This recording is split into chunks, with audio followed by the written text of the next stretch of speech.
嗨，歡迎來到少主力的魔玩頻道。今天我們繼續來玩千紙鏈的勇者指令盡力打鼓。其實這一次老千的盒子我挺喜歡的，兩個背面併在一起就會有合體的超級火焰打鼓奧的拼圖。來看玩具的本體，一輛巨大的挖掘機，但是這個造型啊，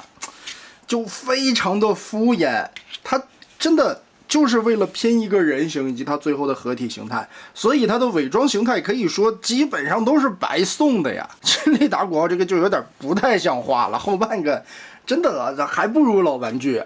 再加上身上並沒有很多的卡扣鎖定點啊，甚至這兩個履帶就是憑空放在這兒。它根部還是兩個合金的球形關節，沒有什麼定位點，沒有卡扣。就輕輕的往這一放就完事兒了，所以推車滾動什麼的更不要想啊。但是造型和細節方面就另當別論了。哦喲，這麼點的一個小人站在鏟斗上，本身來說老千的這一套個頭就不大，再加上鏟斗上邊站的這個小人這麼點的一個尺寸，它跟火焰打鼓奧裡邊的那個同樣為2.5厘米，但盡力裡帶的這一個是不能變形的，只是一個造型可動小人。两個胳膊是更換的啊，經典的抱胸姿勢。我們把這個手臂拔掉，把兩條胳膊再通過這個小樁子安進去，算是將將的能擺一些姿勢吧。腿部這些地方是有可動的，胳膊可以旋轉，胳膊肘這裡也能折90度。哇，好小呀，拿在手上真的就跟一個指節差不多大。這個自然盡力帶的可動人形，身材比例會更好一些。這個主要還是可以變形成小車嘛。上邊的這個挖溝根部是齒輪關節，前方這裡都有液壓，刻畫的還是非常精細的。再加上這邊能旋轉，這邊能旋轉，爪頭這裡也能旋轉，前方的鏟子還可以打開，當然也可以通過球形關節更換成這個大夾子，或者這個大鑽頭。螺旋紋刻畫的很漂亮啊，尖尖的，但是整個的造型真的不是很敢恭維啊。其實它有2種變形模式啊，你可以把這個小臂的部分摘下來，用這一塊替換的零件去插這2個頭，但其實替換插拔變形也並沒有起到很好的效果，跟這個差別不大，也就是這兒不露着2個白胳膊了，僅此而已。所以我一直在說千紙鏈的這個變形結構設計其實挺拉的，它無法兼顧到很多的形態，你可能做1个2个形態還可以啊。但是呢，這一款最大的優勢也是它的人形效果，我們來變形一下。先把這一塊扣子給它折開，它只能從這一面開始打。好，我們把2條胳膊旋轉拉出來，中間這裡都是合金的骨架。好，2個翅膀打開，然後順着腰部這裡有一個轉軸，這裡邊也是合金的關節，我們把它90度疊放折起來，並沒有什麼卡扣，也沒有任何的齒輪關節定位，純靠這些合金軸的摩擦力，倒是挺緊的。可是你玩多了的話，我覺得合金對合金的這個摩擦總是不太靠譜啊。也是之前玩萬代一些鐵飛機的時候，總感覺合金對合金的摩擦很傻。肩膀折上來以後，我們就可以把胳膊歸回來，從這個關節再擰個180度，把肩膀放下來，這邊轉正。雖然肩膀裡邊的合金連軸關節可以讓這條胳膊一體變形，但是小臂的部分你還是需要插拔。把這個扣子卸掉，紅色和黃色的零件中間的扣子給它拔開，裡邊的連接扣子翻折90度填平，然後捅一下把它頂出來，並且這邊還得摳一個蓋子，把這塊蓋子摳下來堵住上方的窟窿。這個孔主要是為了安裝肩甲的這個鐵樁子。哎，下方的這半截呢，我們就打開蓋子，翻折出拳頭，然後再用這個孔和手臂這裡的樁子再插進去。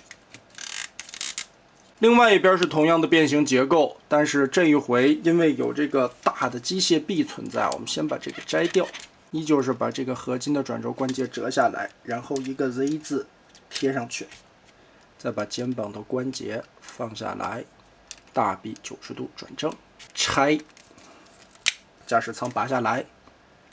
扣子翻进去，往上捅，把这一塊的蓋板掀下來，填到上方的洞裡。肩胛順着側面的孔洞給它插進去，拳頭翻出來，小臂插上，還是挺緊的这些關節。頭部這裡是斜着擺放下來的，注意這些尖刺的邊緣，把脖子往後拉，然後再通過根部的雙段關節往前挪一點點。當當，勁力打鼓奧的鋼坦克形態完成，自然也是不能推車的，沒什麼卵用。繼續變形下半盤，把這兩個黃色的爪子翻進去，腿部左右打開中間連接的小插扣，然後180度的雙關節給它擼平，再根據胯部90度放下來。其實跟老玩具的變形的大體結構是基本上差不多的。前腳掌這個地方裡邊也是合金的骨架關節，先把它往前拉，把後腳跟翻下來，然後這裡再 Z 字折疊往裡縮，變成高跟鞋。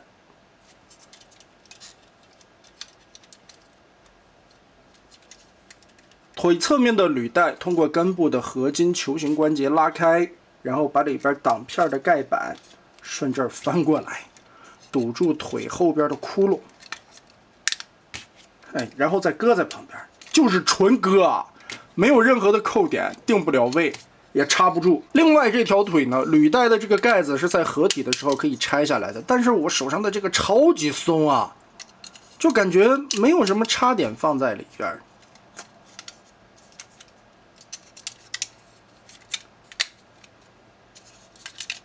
胸口的這一塊其實是可以撥開的，小心一些。滑槽拉出來，我們把這個造型的小人團一下，腿背到後面去，就可以裝載到這個洞裡面，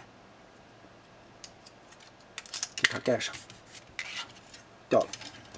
其實鉛直鏈的這個系列主打的就是人形的一個還原度以及它最終的合體效果啊，所以呢，變形結構以及偽裝形態，嗨，基本上都是送的。配件裡同樣帶了2对替換手型，按自己的要求進行更換，握键手以及全指可动手。同樣变形的時候，因為尺寸，你只能把這個拳頭手变形收納進去。最關鍵的還是這一回的勁力裡邊帶了鋼擊度的無限炮，同樣是不能變形，只是一個武器的造型零件。塗裝的細節、色彩的搭配也是挺豐富的，而且樣式來說非常的帥氣。下方這裡可以擼。但是沒法發射了，只是一個樣子貨。有一根這樣的合金軸，帶有球形關節和轉軸的地方，通過球腕給它扣進去，很緊，然後再順着尖頭的窟窿給它插進去，鏟臂支在地上，就可以一發入魂的開炮了。哦，塗裝的表現細節方面，這些都是沒得說了。鉛直鏈最大的優勢就是它們的一個外觀刻畫，可是，在變形的把玩體驗上面，其實還是挺糟糕的。尤其是載具形態下没有什麼卡扣的位置定位，讓這個整個的載具鬆鬆散散，變形起來也不是特別的順暢。身上有很多尖刺的部分啊，你在把玩變形的時候很容易扎到手，而且有一些零件是輕輕的插上去的，在变形的過程中它還是很容易掉的。钢击度的无限炮也可以掛在火焰打鼓奥身上，這一回劲力裡邊會帶3片裙甲，順着後面的扣點插上後裙甲，側面這裡還有2片，掛一下。把這2片側裙甲給它變大，然後我們就可以用這個短的這一頭帶球形關節的合金樁子給它插上，套在裙甲裡。火焰打鼓奧裝無限炮，多少還是有點為難它了。這一炮開下去以後，得老大的後坐力了。2款擺在一起的個頭差距其實也並沒有特別的明顯，而且畫風放在一塊特別的大，都是那種很超級細的感覺，可動性都是非常好的。那麼最終還是要進入我們的革命合體篇，超級火焰打鼓奧啟動。